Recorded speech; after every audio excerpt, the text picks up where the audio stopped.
결국은 그것 때문에 나트륨 중독으로 이제 아이가 사망에 이른 거예요.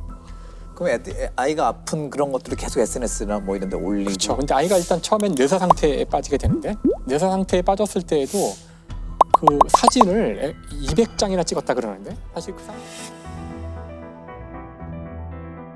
그 청송교도소라고 하는 곳인데 그 교도소에 두 BJ가 침투해서 들어갔어요. 거기를? 원래는 못 들어가는 곳이죠. 그러니까 나올 수도 없지만 거기 안 들어가려고 그러죠 다. 함부로 들어가도 안 되는 곳인데, 그러니까 그 방송을 찍으러 들어간 거예요. 이 온라인 방송 진행자들이 오늘 새벽 교도소에 차를 타고 들어가서 생방송을 했습니다. 아침에 출소하는 지인을 데리러 왔다는 말에 경비 직원은 신원 확인 없이 초소문을 열어줬습니다. 두 개의 문을 지난 BJ들은 교도소 내부 접견실과 관사 등을 30여 분 동안 생중계한 뒤 왔던 경로를 따라 유유히 빠져나갔습니다. 근데 이제 이 두 사람은 그 이미 벌써 감옥에 복역한 경험이 있기 때문에 어떤 식으로 하면 들어갈 수 있는지를 아마 이제 미리 알고 있어서 그래서 들어갈 수 있었던 건데요. 근데 이 경우에 그냥 벌금형이었더라고요. 아이러니하게 이 방송을 또 자기들이 또 우리 나왔습니다 뭐 이런 사실 제가 정확히 말씀하신 것 때문에 이제 이 주제를 선택할 때 고민했던 점이 그런 점이었어요. 그러니까 그 여기서 다뤄지는 것 그 자체가 사실은 이 범죄를 저지르는 사람들에게는 도움이 되는 것일 수도 있지 않을까. 그래서 아마 제가 오늘 최대한 그 자세한 그 인적을 사항을 알 수 있는 내용들은 얘기 안 하려고 노력을 할 텐데. 네네. 그렇죠. 사실 관종한테는 오로지 관심만이 목표이기 때문에 지금 이것도 분명히 그 불법적인 건데도 그런 행동을 한 거잖아요. 2020년에는 또 어떤 일이 있었냐면은 음주 운전을 하면서 생중계를 한 사람이 있었어요. 음주운전을 하면서 유튜브 생방송을 한 40대 남성이 현장에서 붙잡혔습니다. 저 태어나갖고 음주운전 오늘 처음 걸린 겁니다. 내가 방송 끼고 음주운전하고 왔잖아요. 내가 깔끔하게 뭐 하면 되죠.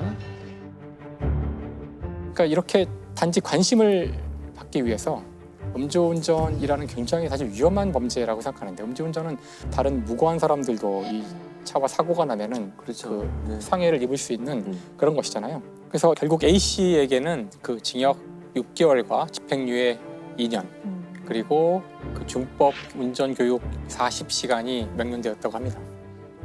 그 사실 이제 이렇게 그 관종이 심하다 보니 가지 말아야 될 곳에 들어간 이런 범죄들이 있는 반면, 또 어떤 종류의 그 관종에 의한 범죄가 있냐면은 그 사이버 레커라는 말 들어보셨나요? 사실 레카라는 거는 저희가 이제 교통사고 나면은 달려오는 차 있잖아요. 그렇죠. 예, 그 차를 얘기하는데, 여기 왜 레카란 말이 붙었냐면은 지금 한참 이슈가 되는 어떤 사건이 탁 뜨면 그걸 노려서 현재 이슈가 된 사건과 관련된 동영상을 재빨리 만들어서 탁 띄우는 거예요. 그러면 이제 거기 현재의 관심에 편승하여 많은 이제 클릭수를 받을 수가 있는데, 문제는 그렇게 급조하여 만들다 보니 뭐 새로운 내용은 거의 없고 이미 다 나온 거를 그냥 재빨리 짜집기 하는 정도를 만들 수 있을 뿐이고, 그거를 아주 자극적인 방식으로 뉴스를 포장해서 보여주니까 이제 굉장히 위험한 거죠. 이슈가 된 사건을 짜깁기하거나 자극적 루머를 재생산하는 유튜버, 이른바 사이버 레카가 문제로 떠오르고 있습니다. 최근 악성 댓글 피해를 호소했던 유명 운동선수와 BJ 등이 극단적인 선택을 했습니다. 그게 다 관심이 돈으로 이어지기 때문에 생기는 일이겠죠. 그렇죠. 이 시대의 관심이란 것이 돈이기 때문에 아마 처음 시작은 단순히 뭐 좋아요를 받거나 이런 걸로 시작했을 수가 있겠지만, 돈만이 아니라 어떤 의미에서는 병으로 간 것으로 볼 수도 있어요. 문제는 이것이 그냥 새로운 게 없으니까, 사람들 관심이 없을 수도 있으니까 여기에 약간 또 주관적인 어떤 내용을 넣거나 심지어는 가짜 뉴스로 만들거나 이제 이런 일이 종종 벌어지는 거죠. 그러니까 그냥 짜집기만 하는 게 아니라, 그래서 이것이 실제로는 이제 가짜 뉴스를 퍼뜨리는데 아주 중요한 역할을 하게 돼서 사회에 큰 문제가 일어날 수도 있고, 이제는 사실 그 쉽게 이 문제를 제가 지나칠 수 없는 상황이 된 것이죠. 이 가짜 뉴스가 피해가 굉장히 심각한데도 규제가 쉽지 않다고 그러더라고요. 이게 보통 이제 가짜 뉴스라는 거는 일단 뭐 사실관계가 일단 잘못된 거지만 가짜 뉴스를 생산했다는 그 자체만으로는 실제로는 처벌할 수가 없는 상황이고, 예를 들어 개별 어떤 특정한 개인에 대한 명예훼손이라든지 모욕 이런 정도의 수준이 되어야지만 처벌할 수 있는 사법 체계거든요. 현재로서는 사실 되게 규제하기 어려운 영역 중에 하나인 것 같아요. 이게 좀 정신의학적으로 좀 위험한 관심병이 있을까요? 그 뮌하우젠 증후군 같이 뮌하우젠 이렇게, 증후군. 아예 관심을 받기 위해서 자해, 뭐 심지어는 가족을 위험에 빠뜨리거나 아니면 그 외에 없는 질병을 얘기한다던가 불행을 만들어내고 이런 경우들 되게 많이 하죠. 사실 이것은 아주 옛날부터 알려져 있었어요. 그 학계에서는 1950년대에 미국의 의사가 이런 종류의 그 질병이 있다는 사실을 알게 된 거고요. 그래서 증세는 말씀하신 대로 이제 너무나 관심을 받기를 원한 나머지 거짓으로 꾸며댄다거나 주로 몸을 이제 막 상하게 한다거나 이제 이런 증세를 보이는 건데, 근데 이 뮌하우젠 증후군 가운데 아주 안 좋을 수 있는 케이스가 그 다른 사람을 이용하여 자신에 대한 관심을 이제 끌어내는, 그러니까 자기를 상해하지 않고도 관심을 받을 수 있으니까 어떤 의미에서는 좀 더 이 사람 입장에서는 더 나아진 방법일 수도 있을 텐데 아주 안 좋은 방법이죠. 그래서 이럴 때에는 자신이 손쉽게 사용할 수 있는 그런 사람을 쓰게 돼요. 그러니까 멀쩡한 자식을 아프게 만들거나 이제 이런 일이 벌어지는 거죠. 그래서 실제 그런 사례가 있었는데, 미국의 그 스피어스라는 사람인데요. 그 이제 아이를 낳았어요. 아들을 낳는데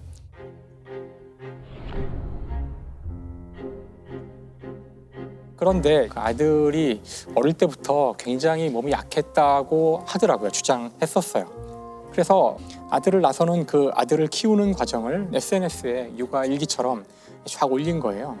아주 많이 열심히 올리니까 이제 뭐 사람들이 막 응원도 해주고 뭐. 근데 결국에 이 아이가 한 5살쯤 됐을 때 결국 이제 죽게 돼요. 죽게 되는데, 죽음 이후에 사람들이 주변에서 이 부모와 자식 이 관계를 쭉 봐왔던 주위 사람들, 특히 병원이나 이런 데서 뭔가 석연치 않다는 말을 자꾸 하는 거예요. 이게 뭔가 석연치 않다, 이 사람이. 그래서 이제 경찰이 조사에 들어가고 이제 부검도 하게 되고요. 근데 결론이 뭐냐면은 그 치사량 이상의 나트륨이 검출이 됐어요, 몸에서. 근데 그런 정도의 나트륨은 그냥 뭐 웬만큼 먹어서 될 수 있는 수준이 아니기 때문에 이건 거의 나트륨, 즉 소금이죠. 소금을 독극물 같이 쓴 거예요. 그러니까 도대체 이게 뭘까? 그래서 이제 추후에 이제 밝혀진 바에 따르면은 이 아이가 아주 어릴 때 스피어스가 병원에 가서 우리 아이는 이렇게 음식을 잘 못 먹어요. 자꾸 다 토하고, 그래서 여기 위장에 문제가 있는 것 같다고. 근데 검사할 때마다 문제가 없다고 그러는 거예요. 네. 근데 병원을 전전하면서 계속 문제가 있다. 결국은 이제 문제가 있다는 것에 동의한 의사가 수술을 해서 관을 이렇게 위장에 직접 넣어서 연결을 하는 그런 수술을 하게 돼요. 그 아무런 건강에 이상이 없는 아이를. 그렇게 볼 수 있죠. 그래서 그 관을 통해서 음식을 넣고 있었던 거예요.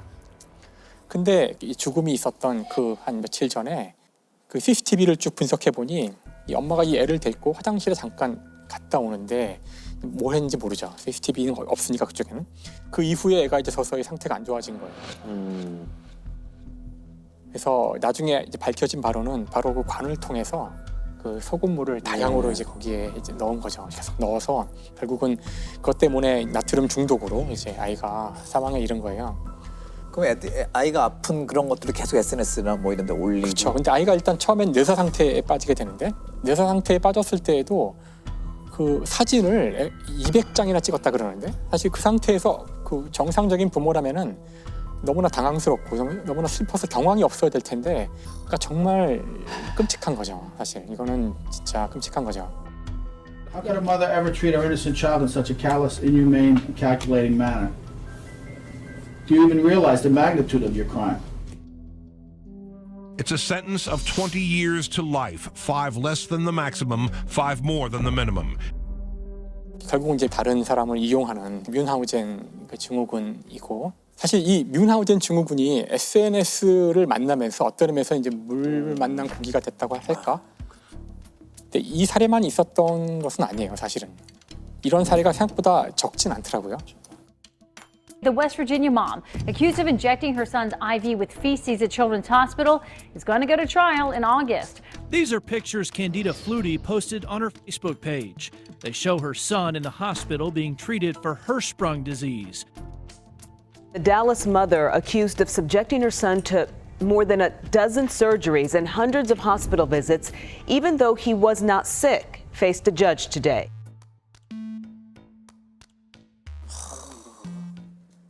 사실 이 시대에 우리가 가장 중요하게 다뤄야 될 자원이 바로 관심이라고 생각하거든요. 끊임없이 그 여러분의 관심을 단 1분이라도 더 끌기 위해서 알고리즘을 개발하고 전 세계의 모든 기업들이 바로 우리의 관심이라는 자원을 놓고 싸우고 있다는 거죠. 근데 우리가 거기에 많이 빼앗기고 있죠. 관심을 자기의 통제를 벗어나는 정도까지 빼앗기기 시작하는데, 언제나 우리가 이야기했듯이 그 뭐든 지나치면 이제 굉장히 위험한 거죠. 그래서 다른 사람의 관심을 바라는 것은 인간의 자연스러운 본성이고, 그건 참 좋은 일이죠. 사실 관심 받으면 기분 좋은 일이고, 아까도 제가 가서 사진 찍어서 인별에 올렸지만 기분 좋더라고요. 하지만 이것이 과해지면 범죄가 되고 끔찍한 일이 될 수도 있고, 이렇다는 거를 이야기하는 그런 시간이 됐으면 좋을 것 같아요.